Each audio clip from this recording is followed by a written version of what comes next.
Bismillahirrahmanirrahim. We are starting an important chapter, that is the phase rule.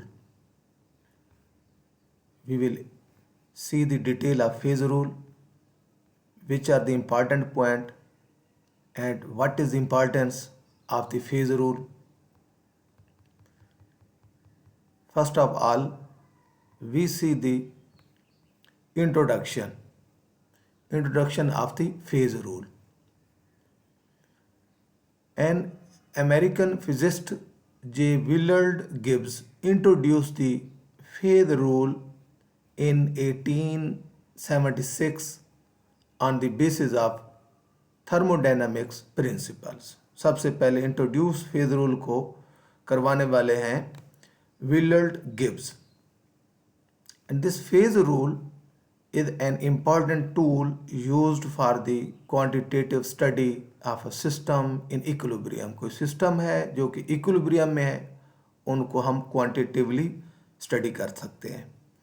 और this rule is widely used in metal energy and industrial chemistry. तो application के हवाले से ये हम देख सकते हैं कि मेटलर्जी और इंडस्ट्रियल केमिस्ट्री में फेज रूल का बहुत रोल है. This rule also enables us to predict the condition that must be specified for a system to exhibit equilibrium. हम उन conditions को भी देख सकते हैं जो नेसेसरी होती हैं एक सिस्टम को इक्विलिब्रियम शो करने के लिए. If two or more different phases are in equilibrium in a system, then system and equilibrium are called heterogeneous system and heterogeneous equilibrium respectively.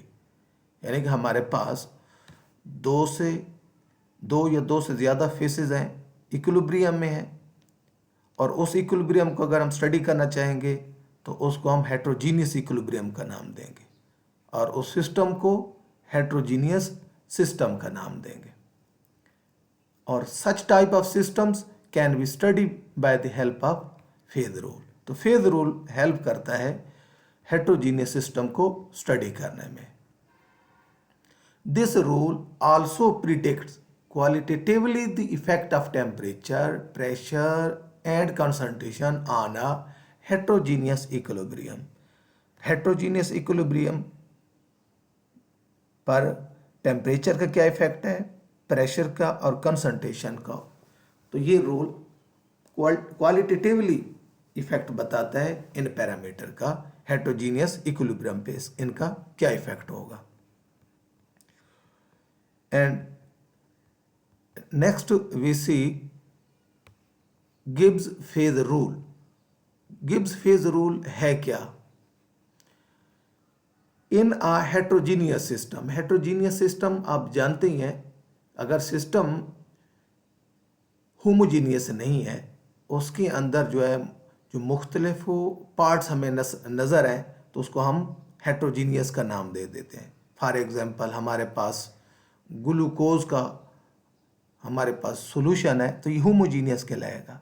अगर आप इसके अंदर कोई कोलाइडल पार्टिकल और पुट कर दें या आप इसको लेट्स सपोज कोई आप सैंड पुट कर दें या लेमन पुट कर दें या कोई और चीज़, तो वो होमोजीनिटी ना रहे तो उसको हम हेट्रोजीनियस का नाम देंगे. तो heterogeneous system an equilibrium is not affected by gravity और बाय इलेक्ट्रिकल और बाय मैग्नेटिक फोर्सेस. हमारे पास कोई हेट्रोजीनियस सिस्टम है जो कि इक्विलिब्रियम है, ऑन इक्विलिब्रियम, इसके ऊपर ग्रेविटी का कोई इफेक्ट नहीं पड़ेगा, ना इलेक्ट्रिकल और ना ही मैग्नेटिक फोर्सेस का. The number of degree of freedom of the system. इस सिस्टम की डिग्री ऑफ फ्रीडम क्या है? Is related to the number of component C and the number of phases P existing at equilibrium. यानी कि heterogeneous system है तो वो equilibrium के स्टेज पे है, तो उस सिस्टम की डिग्री ऑफ फ्रीडम कंपोनेंट उस सिस्टम के और नंबर ऑफ फेजेस का हम रिलेशन देख सकते हैं, और इस रिलेशन को हम मैथमेटिकली शो कर सकते हैं. F is equal to C minus P plus 2. Here F is the degree of freedom, number of degree of freedom, system की डिग्री ऑफ फ्रीडम क्या है, और C is number of components, number of component, और P are the number of phases. And ये जो 2 है, this 2 variables of temperature and pressure. तो इनकी एक डिटेल है, डिग्री ऑफ फ्रीडम की, कंपोनेंट की, फेज की. तो नेक्स्ट जो है हम इनकी डिटेल देखेंगे. Now we see the detail of phase, component, degree of freedom of a system. First of all, we see the phase. What is a phase? Phase, it is defined as homogeneous, physically distinct and mechanically separable part of a system and is in dynamic equilibrium with other parts. यानी कि homogeneous part है किसी system का, physically distinct है, उसको हम देख भी सकते हैं और उसको रिमूव भी कर सकते हैं, और वो पार्ट जो है सिस्टम के बाकी पार्ट के साथ भी इक्विलिब्रियम शो करता हो. This is a phase. How to calculate number of phases? हम नंबर ऑफ फेजेस कैसे कैलकुलेट कर सकते हैं? Here we quote different examples. First we see mixture of gases. Mixture of gases जो है ना, या एक गैस है या mixture of gases है, वो मोस्टली सिंगल फेज शो करती है. तो P इज इक्वल टू 1. यानी कि जितनी गैसेज हैं, A3 गैसेज हैं, B3 गैसेज हैं, इन गैसेज को आप अगर कंबाइन करें और होमोजीनियस मिक्सचर मिले और उसकी जो फेज है दिस इज इक्वल टू 1. तो इस फेज के हवाले से ये वानी ही हम इसको बोलेंगे. All the gases are homogeneous. We can not differentiate one gas from other. एक गैस को दूसरी गैस से हम डिफरेंशिएट नहीं कर सकते. So there is only one single phase. This single phase can be represented by P. P is equal to unity. But if one gas has more van der Waals forces, अगर हमारे पास जो gases, जिन gases को हम mix कर रहे हैं उनमें एक गैस की जो van der Waals फोर्सेज है वो ज़्यादा है, दूसरी की van der Waals फोर्सेज कम है, और we can say A gas contain more van der Waals forces as compared to B, then there will be no single phase. तो फिर उनकी जो फेजेज हैं वो 2 होंगी. वजह क्या है? जिसकी van der Waals फोर्सेज ज़्यादा हैं उसको थोड़ा सा भी अब प्रेशर, लाइट प्रेशर देंगे तो that gas will be converted into liquid.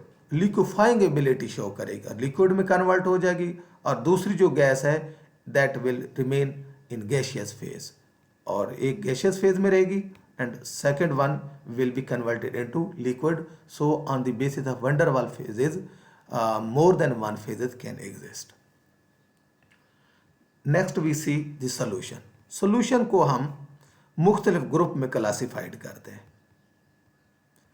into 3 part. Main portion of the solutions are considered on the basis of the particle size. Particle size की बेस पे. If the size of the solute particle is less than 1 nanometer, अगर solute particle का जो size है वो 1 nanometer से ज़्यादा है, then this solution is called true solution. अगर particle का size is in between 1 nanometer to 1000 nanometer in between है, then it is called colloidal solution. इसको हम colloidal solution का नाम देंगे. If the particle size is greater than more than 1000 nanometer, then it is called suspension. इसको हम suspension का नाम देंगे.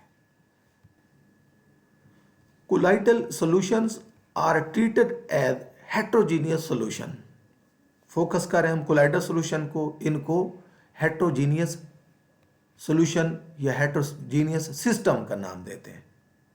इनमें दो फेजेज एग्जिस्ट करती हैं। एक फेज का नाम है इसमें डिस्पर्स्ड फेज और दूसरा डिस्पर्जन मीडियम। एक को बोलेंगे डिस्पर्स्ड फेज जो सल्यूट के तौर पर काम करे और डिस्पर्जन मीडियम जो सॉल्वेंट के तौर पर काम कर रहे हैं। और बाज़ वक़्त ऐसा भी होता है कि सॉल्वेंट के अंदर जो हम सल्यूट पार्टिकल यूज करें वो भी फेजेज का रोल प्ले करते हैं।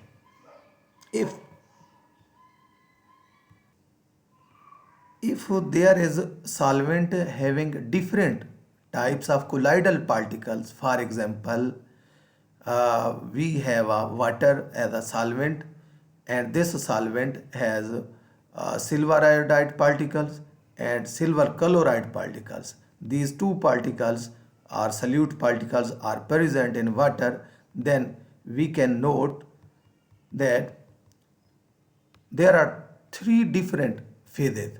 One phase is of a silver iodide and second phase is silver chloride and other is a water. यानी कि हम सिल्वर आयोडाइड को या सिल्वर क्लोराइड को पुट करते जब वाटर में, ये इसके अंदर सस्पेंशन बनाते हैं, ये हेट्रोजीनियस सिस्टम बनता है। और इस हेट्रोजीनियस सिस्टम में तीन फेजेज हुई, एक सिल्वर आयोडाइड की और दूसरी सिल्वर क्लोराइड की और जो तीसरी है वो वाटर की बनेगी phase.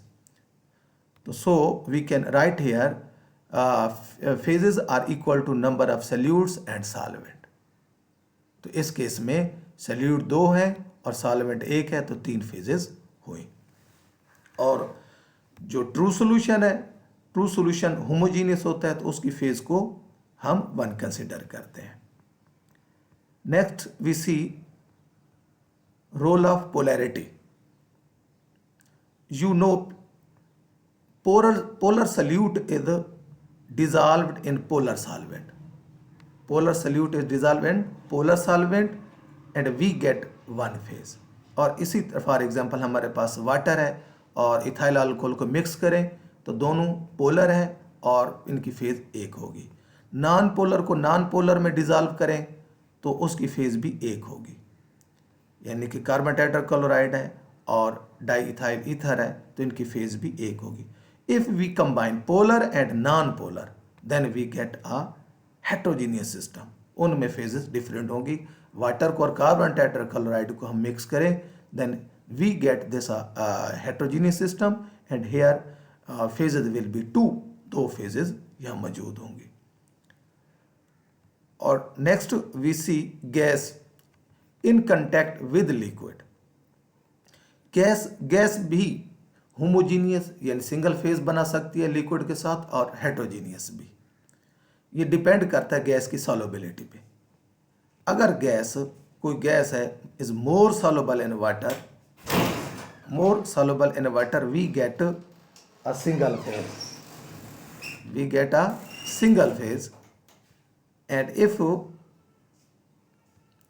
Gas is less soluble then we get a heterogeneous system and as a result we get more than 2 phases। For example हमारे पास सल्फर डाइऑक्साइड गैस है, इसको वाटर में पुट करते हैं, we get a heterogeneous system, here phases will be 2। यहाँ इसकी जो solubility है वो कम है और ये भी कह सकते हैं कि इनका पोलैरिटी का रिलेशन नहीं बन रहा है इनका आपस में। अगर हम अमोनिया को पुट करते हैं वाटर के अंदर या HCl को वाटर के अंदर पुट करते हैं, we get a homogeneous system and phase will be equal to unity. तो डाइपोल मोमेंट का भी एक बहुत बड़ा रोल है। जितना डाइपोल मोमेंट गैस का ज़्यादा होगा उतनी उस गैस की सॉल्युबिलिटी ज़्यादा होगी। डाइपोल मोमेंट जो है अमोनिया का ज़्यादा है as compare to sulphur dioxide. HCl का डाइपोल मोमेंट ज़्यादा है as compare to SO2। So ammonia and HCl are more soluble in water as compared to sulfur dioxide in water। So sulfur dioxide in water produce a heterogeneous system whereas ammonia and HCl produce homogeneous system. इसके अलावा saturated solution को हम देखते हैं. Saturated solutions also play important role in phase rule. हमारे पास अगर saturated solution है और उस सॉल्यूशन की जो सैचुरेशन जो कंडीशन है वो सैचुरेशन पॉइंट से अबव है, सॉल्यूशन बना रहे हैं और वो सैचुरेशन से अबव उसकी सैचुरेशन है, then system will be heterogeneous और phase will not equal to 1. Equal to 1 नहीं होगी बल्कि ग्रेटर देन 1 होगी. अगर सल्यूट हमने इतना पुट किया कि सैचुरेशन नहीं बनती, बिलो सैचुरेशन है, then system will be homogeneous and phase equal to 1. Mixture of solids, इसी तरह सॉलिड्स भी हेट्रोजीनियस सिस्टम बनाते हैं और होमोजीनियस भी बनाते हैं. तो वो डिपेंड करता है कि नंबर ऑफ सॉलिड्स कितने हैं. तो जितने सॉलिड्स होंगे उतने हेट्रोजीनियस उतनी फेजेस बनेंगी और सिस्टम होगा हेट्रोजीनियस. एलॉय फॉर्मेशन है नंबर नेक्स्ट जो है एलॉय फॉर्मेशन. ये होमोजीनियस फेज शो करती है. इसमें पी की वैल्यू, फेज की वैल्यू 1 है. फॉर एग्जांपल हमारे पास कॉपर और जिंक है, इनको अगर हम मिलें ब्रास बनता है. तो this brass is a homogeneous system, so this is contain single phase. इसी तरह केमिकल रिएक्शन को देखें तो वहां भी हमें डिफरेंट फेजेस मिलती हैं. For example we see the thermal decomposition of calcium carbonate. Calcium carbonate solid है, जब उसको हीट करते हैं we get calcium oxide and calcium carbon dioxide gas. ये गैस है, ये सॉलिड है और ये भी सॉलिड है. तो जब इनके हम फेजेस देखते हैं देयर आर 3 फेजेस. ज़ाहिर तौर पर तो ऐसे लगता है कि 2 फेजेस हैं, यानी कि एक सॉलिड फेज और गैसियस फेज. ये गलत है, बल्कि कैल्शियम कार्बोनेट की एक अलग फेज है, कैल्शियम ऑक्साइड की एक अलग फेज है और कार्बन डाइऑक्साइड गैस की एक अलग फेज है. तो 3 फेजेज हैं. इनको हम मैकेनिकली सेपरेबल, हम मीन कि इसको फिजिकली डिस्टिंक्ट देख भी सकते हैं इन तीनों को और इनको सेपरेट भी कर सकते हैं. So in this system there are 3 phases. Ammonium chloride solid है, तो ये गैस प्रोड्यूस करता है सब्लिमेशन की बेस पे अमोनिया और HCl. तो इनकी जो फेजेज हैं वो 2 फेजेज होंगी. HCl और अमोनिया एक फेज हुई और अमोनियम क्लोराइड सॉलिड दूसरी phase. So this system contain 2 phases.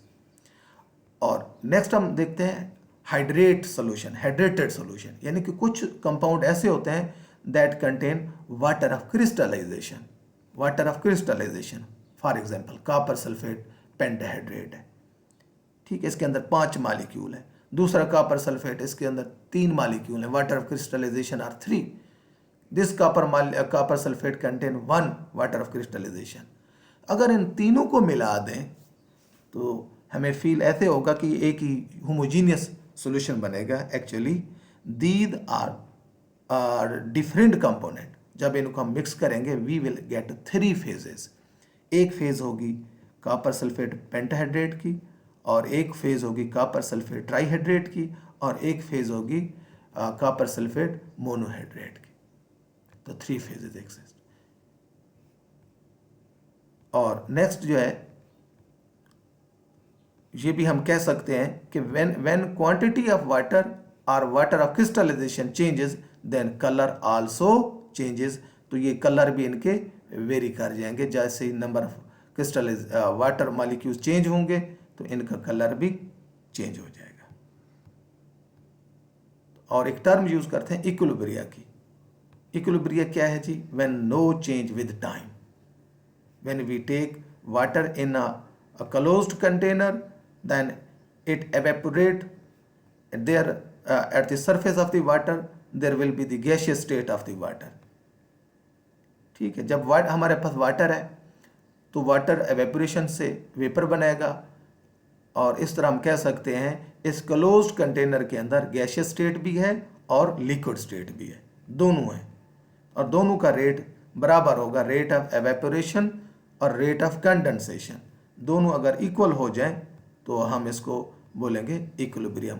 तो इस कंडीशन में भी हमारे पास दो फेजेस होंगी कि हमारे पास वाटर है, लिक्विड और एवेपोरेट होते हैं, गैशियस सिस्टम बनाता है. So gaseous vapours and liquid water liquid, they form two phases. This is also a heterogeneous system. Thank you so much.